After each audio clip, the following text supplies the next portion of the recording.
12 қазан күні Нұр-Сұлтанда тіркелмеген саяси демократиялық партияның мүшелері несиелік амнистияны талап етіп ұлттық банкке барды.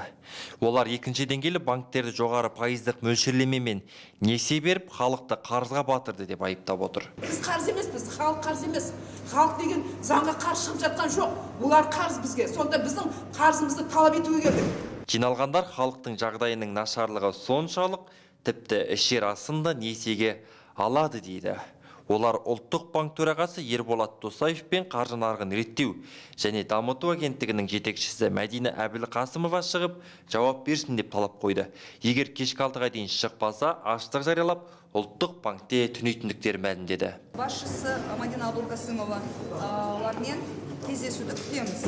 6-ға дейін бізбен кездессін. Егер 6-ға дейін кездеспейтін болса, біз мерзімсіз аштыққа жатамыз. Жарияладық. 6-дан бастап кешкі 6-ға дейін уақыт беріп тұрмыз. Негізі біздің белсенділер қазірде аштық жариялауға дайын, бірақ біз мерзім беріп тұрмыз 6-ға дейін. Бізді қабылдасын, бізбен сөйлессін. Біздің талабымыз бәрі заңды. Біз ешкімнің еншісін сұрап отырған жоқпыз. Өзіміздің халықтың талабын қойып отырмыз. Сондай-ақ жиналғандар бұрынғы президент, қазіргі қауіпсіздік кеңесінің төрағасы Нұрсұлтан Назарбаев пен қазіргі мемлекет басшысы Қасым-Жомарт Тоқаевтың отставкаға кетуін талап етуде. Сонымен қатар қаржы нарығын реттеу және дамыту агенттігінің өкілі Мәди Сәрбөпин шығып, жағдайды ұлттық банк шешпейтіндігін айтып еді, жиналғандар құлақ аспады. Қойылған сұрақтарыңыздың бәрі біздің қаржы нарығын реттеу дамыту агенттігіне бар. Сіз өзіңіз айтқандай, Алматы қаласында қаржы нарығын реттеу дамыту агенттігіне жауапқансыз, дұрыс па?